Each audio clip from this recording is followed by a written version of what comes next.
Hello and welcome to Student Spotlight. My name is Bridget Hyland and I am hosting this show to bring some much deserved attention to notable students in the Radnor Lower Merion area.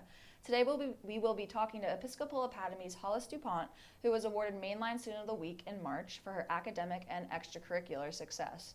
Hollis is extremely well-rounded, being involved in internships at Andalusia Historic House and Garden and Delaware Historical Society, a member of the varsity tennis team and a coxswain, a member of the theater department, and a musician. How are you today, Hollis? I'm doing well. How are you? I'm good. I was so excited to read all about you and everything that you've accomplished. I'm really impressed by, like I said, how well-rounded you are. You're involved in a lot of things. So that's what I'm going to ask you first you're involved in a lot of very different things about every aspect of the spectrum, which is why I was so excited to talk to you. So how do you feel these varying interests and hobbies have kind of shaped who you are as a person and strengthened your character? Well, I think I got involved in a lot of them in the first place just because I was excited to try all of them and then ended up loving a lot of them. So, and I think all of the experiences have introduced me to different forms of teamwork. Performing on a stage, you do have to work alongside your castmates, but in a very different way than you work alongside your teammates, but a lot of the skills transfer over. Mm-hmm. And I think it's just helped me learn how to work with others and communicate well with others in a way that you don't necessarily get just through academics or, just through one experience or the other. Right, definitely. I mean, that made me think, you mentioning that, when you're on a stage, everyone's looking at you, you have to be confident, you have to be able to kind of be the center of attention. I'm sure tennis is the same way. Yeah. You're one of, 2 or 4 people out on the court at a time, everyone's looking at you. And then that kind of translates into professional life too. Translates into you at MLTV, sitting here, the camera's on you, you kind of learn a lot from that. Yeah. But again, you are involved in a lot of activities. So do you ever find it difficult to be involved in so many activities? How do you manage your time, basically? Yeah. It's definitely challenging, but I think because I enjoy the activities so much, it makes it all worth it. And this year I'm not doing the musical alongside crew because that wasn't an option because of COVID. But definitely springtime is the craziest time usually. Mm-hmm. And it really just comes down to being efficient with the free time I have and getting my work done while I have the time to do it. And so, yeah, I just have to be focused. It's very difficult to be focused sometimes, yeah. Especially when you're a senior in high school. Yeah, exactly. But obviously it's all working out really well for you. You find a lot of success in what you do. So first, let's take it one step at a time. Mm-hmm. Tell me a little bit about yourself as an athlete. So you're part of the tennis team and you're part of the boys rowing team. Mm-hmm. So whichever one you want to start with first, I just want to hear about your experience as an athlete. Well, I guess I'll start with tennis because I've been doing that the longest. I've been playing since I was pretty young. And I was really excited that girls tennis was in the fall because where I was coming from before I came to EA, it's in the spring. And so I was really excited to start my career at Episcopal with something that I was so comfortable with and loved so much. And I just think it's a really fun sport and I just really enjoy doing it. And then rowing I got into because I didn't have tennis as a spring sport anymore. So I knew that I had to find something to do in the spring. And decided to try crew and rowed my first year as a freshman, and then kind of became a coxswain in my sophomore year, and coxed the boys team. And then obviously last year was kind of funky with the pandemic and stuff, but I've really enjoyed getting to work with, as weird as it may sound, getting to work with boys because it's a different experience. Right, yeah. But it's very real, Right. In a workplace environment, you don't necessarily always work with people of the same gender. And so it's just been a very fun and interesting experience. No, yeah, and that's a really good way to look at it. I was going to say, I also feel like bossing a bunch of boys around sounds like amazing. Like you should be, that's exactly how it should be. Yeah. I mean, I personally think like a woman like you who has so many accomplishments, like who better to be in charge of this? And I'm sure that you learn a lot from that too, because it's, like you said, in the workplace environment, you're not just going to be surrounded by ladies all the time. Exactly. Unfortunately. I know. But yeah, that's great. That's really cool. So you are an athlete, and then also you had a couple of internships with different kind of historical societies, right? So can you tell me a little bit about that? So I'm really interested in history. And so throughout high school, I've tried to find ways to explore that interest more and kind of figure out what I want to do. So the summer after freshman year, I had an internship at the Delaware Historical Society where I cataloged their ephemera collection, and that ephemera is basically like what you would find in your kitchen junk drawer. Okay. Stuff that people don't think to keep, but sometimes ends up being kept. And I think that it's fascinating to look at because it gives you insight into daily life that you don't have from, you know, documents that are written knowing that they're going to be saved for hundreds of years.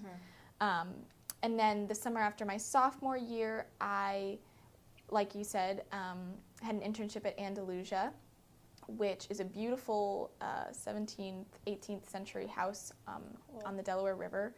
And I just walked around and took photos of things I thought looked interesting, and then I kind of researched their history and the relation to the family that owned the house, and then created social media posts because we were trying to draw in a younger crowd. And so the hope was that in having someone younger like me, I could find things that younger people might find interesting. So, yeah. So history, but mix it with being young and bring that kind of perspective there. Yeah. So are you looking to do something with that in the future? You're going to Stanford in the fall. Yeah.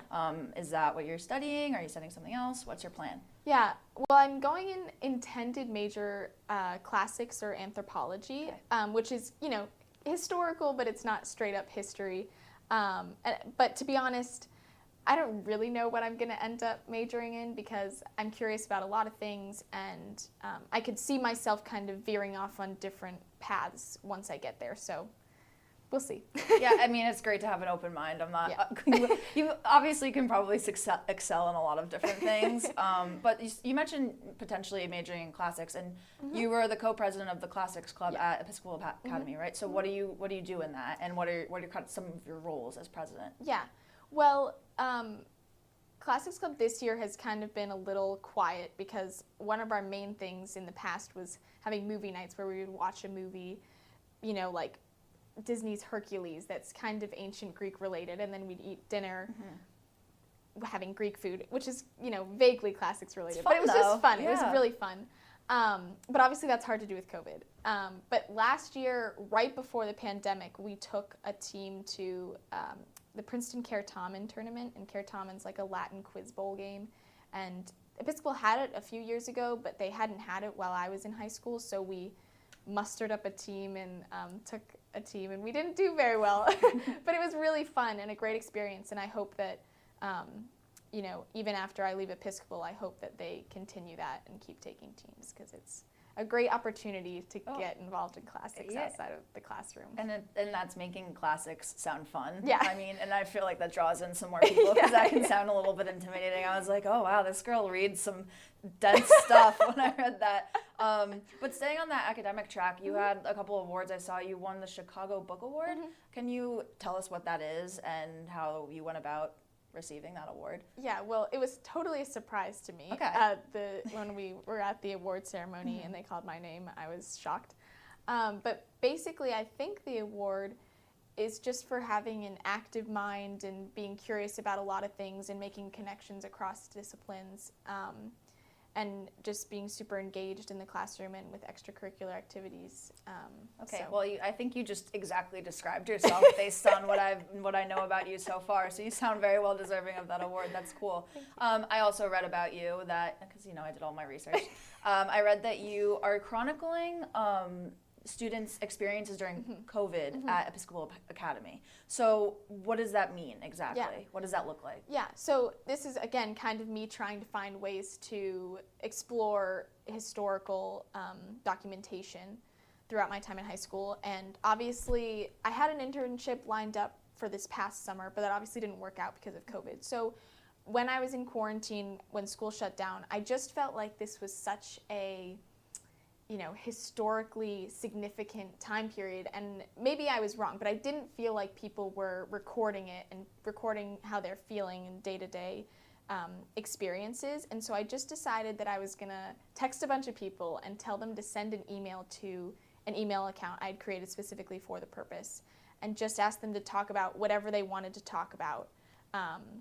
And so it's not just Episcopal.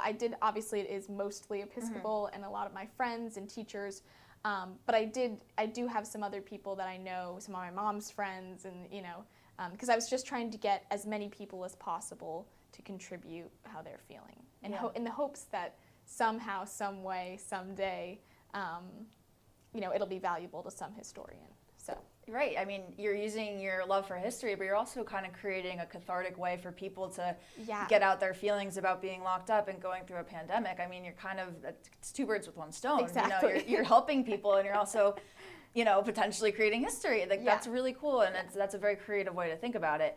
And I mean, speaking of being creative, you are creative outside of that. You are a musician as well. Mm-hmm. So you play 3 instruments, correct? Yeah. So let's hear it. Where are they? I'm just kidding. Tell me about the instruments that you play. Well, the main instrument I play is piano, and I've been playing that since I was really little. And I'm not super competitive. I used to do some theory work, but I realized that I really enjoyed playing the piano more than studying the actual music theory. And so it really is just a stress relief for me. And so I don't.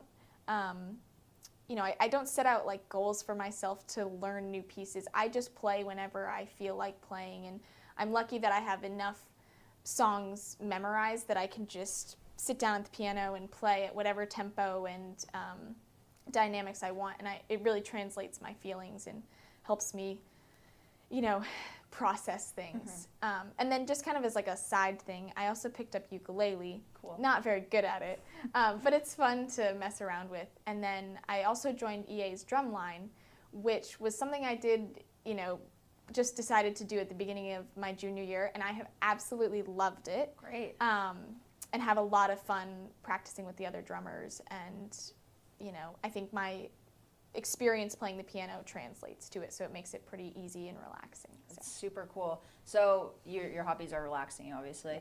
So you're going to Stanford in the fall. Your life is about to probably get even more busy than it is now. Not to scare you, but it's an exciting thing. Yeah. So if you had to pick one hobby or activity to carry with you throughout the rest of your academic career and beyond that, what would it be? That's a tough, loaded question. Yeah. You can pick a couple if you want. I mean, definitely piano. Like I said, it's totally a stress relief for me, and really seriously sitting down even just for 5 minutes and just playing and not feeling any pressure to play it perfectly or play it exactly as it's written. It really helps me in, when I'm sad or when I'm happy. It really doesn't matter. Mm-hmm. It just helps me decompress. And you don't have to find words to express how you're feeling. You can just kind of play and let the music express it. So definitely piano.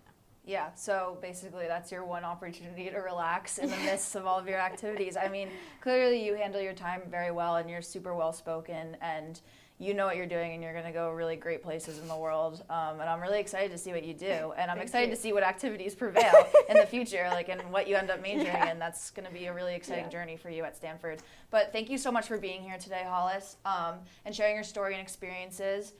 Thank you for watching, and if you know of a student who is doing big things, email us at mltv@mltv21.org. Join us next time to hear about other exceptional students in the Delaware County.